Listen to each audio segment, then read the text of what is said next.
नमस्कार, मैं संजय और आप देख रहे हैं बिहारी खबर। चलिए जानते हैं बिहार की आज की टॉप बड़ी खबर को। पहली बड़ी खबर की बात करूं तो नवोदय विद्यालय में एडमिशन लेने का बिहार झारखंड के युवाओं के पास मौका, एग्जाम डेट का हुआ खुलासा।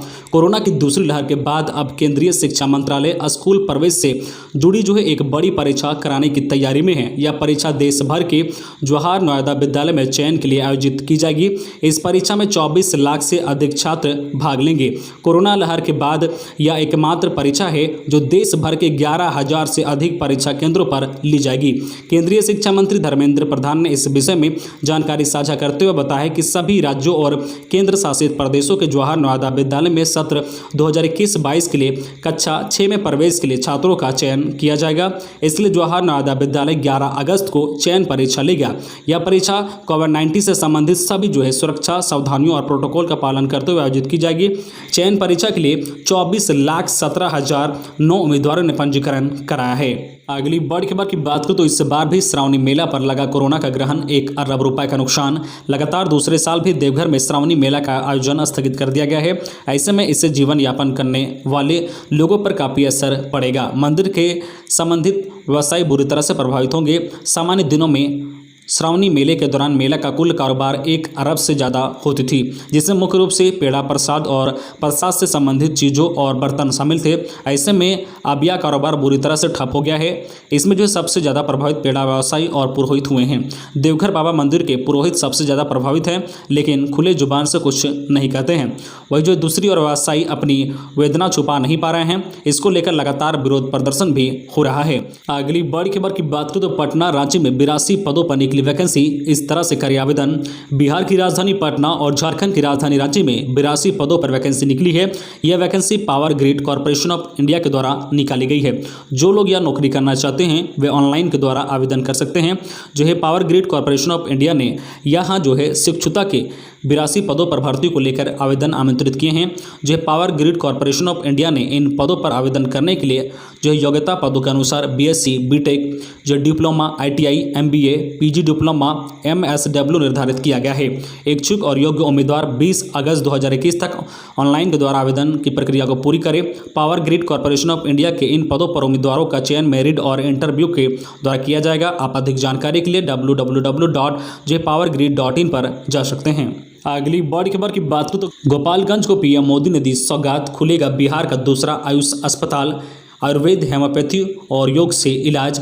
बिहार को केंद्र सरकार ने 2 बड़ी सौगात दी है। बिहार में पटना के अलावा गोपालगंज में भी आयुष हॉस्पिटल को बनाने की मंजूरी मिली है। इसके साथ ही केंद्र सरकार ने 6 करोड़ 40 लाख रुपए भी गोपालगंज जिला प्रशासन को आवंटन कर दिया है। यह जानकारी गोपालगंज के जेडीयू संसद व पार्टी के राष्ट्रीय कोषाध्यक्ष डॉक्टर आलोक कुमार सुमन ने दी है। डॉक्टर आलोक कुमार सुमन ने कहा है कि उनके प्रयास के बाद पीएम नरेंद्र मोदी ने पटना के बाद गोपालगंज को यह सौगात दी है। आयुष मंत्रालय के द्वारा गोपालगंज में 50 बेड का आयुष हॉस्पिटल तैयार किया जाएगा। अगली बड़ी खबर की बात करें तो बिहार में बन रहा है देश का पहला ब्रिज, जहां पर नदी के ऊपर होगी पार्किंग की व्यवस्था।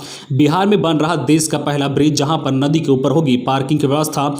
परिचालन मार्च 2022 शुरू होने की उम्मीद। इन जिलों को मिलेगा सबसे बड़ा लाभ। बिहार राज्य में इस समय गंगा नदी के प्रकोप देखने को मिल रहा है, जिस कारण अभी बिहार के गंगा नदी पर कई निर्माण कार्य को रोक दिया गया है, जिसमें कि खगड़िया और भागलपुर को जोड़ने वाली एक महत्वाकांक्षी पुल अगवानी सुल्तानगंज महासेतु भी शामिल है। इस पुल के निर्माण हो जाने के बाद भागलपुर और खगड़िया की दूरी कम हो जाएगी। साथ ही दोनों जिलों की परिवहन की कनेक्टिविटी भी बेहतर हो जाएगी। इसके साथ ही निर्माण के बाद यहां सेतु उत्तर और दक्षिण बिहार को जोड़ने वाला सबसे महत्वाकांक्षी सेतु बनकर सामने आएगा। अगली बड़ी खबर की बात करें तो 16 करोड़ के इंजेक्शन के लिए पीएम मोदी से गुहार। सिवान का 10 वर्षीय आयुष डीएमडी से पीड़ित, इलाज के लिए 16 करोड़ के इंजेक्शन की है जरूरत। पीएम से लेकर जनता तक से मांगी मदद। सिवान के शास्त्री नगर के रहने वाले 10 वर्षीय आयुष गुप्ता को डीएमडी जैसी घातक बीमारी है। इस बीमारी के इलाज के लिए एक इंजेक्शन की कीमत 16 करोड़ रुपए है, लेकिन परिवार के पास इतने पैसे नहीं हैं। इसलिए उन्होंने प्रधानमंत्री नरेंद्र मोदी से आयुष के इलाज के लिए गुहार लगाई है। डीएमडी एक आनुवांशिक बीमारी है जो लड़कों को प्रभावित करती है।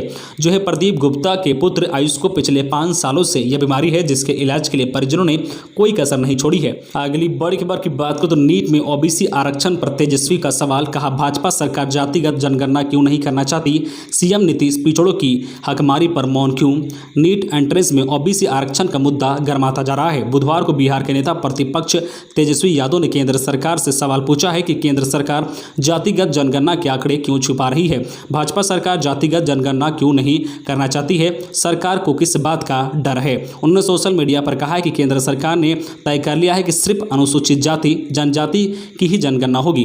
केंद्र की मोदी सरकार ने मेडिकल एंट्रेंस नीट परीक्षा में 14,000 ओबीसी छात्रों का हक खा लिया है।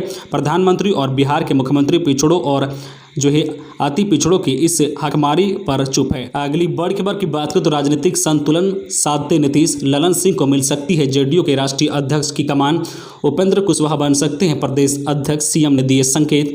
मुख्यमंत्री नीतीश कुमार ने एक व्यक्ति एक पद के नियम के कारण जनता दल यूनाइटेड जेडीयू में बदलाव के संकेत मिलने लगे हैं। राष्ट्रीय अध्यक्ष रामचंद्र प्रसाद सिंह के केंद्र में मंत्री बनने के बाद इसकी सुगबुगाहट तेज हो गई है। राजनीतिक चर्चाओं की माने तो मुंगेर से सांसद ललन सिंह को संसदीय बोर्ड के अध्यक्ष उपेंद्र कुशवाहा में से कोई एक अध्यक्ष बनेगा। मिली जानकारी के अनुसार राजीव रंजन सिंह उर्फ ललन सिंह को राष्ट्रीय अध्यक्ष बनने के ज़्यादा असर है। उपेंद्र कुशवाहा को प्रदेश अध्यक्ष की जिम्मेदारी भी दी जा सकती है। बताया जा रहा है कि नीतीश कुमार राजनीतिक सामाजिक जातिगत समीकरण को बैलेंस करने के साथ साथ पार्टी के सर्वोच्च पद पर अपने विश्वस्त को भी बिठाना चाहते हैं। यही कारण है कि ललन सिंह रेस में सबसे आगे हैं।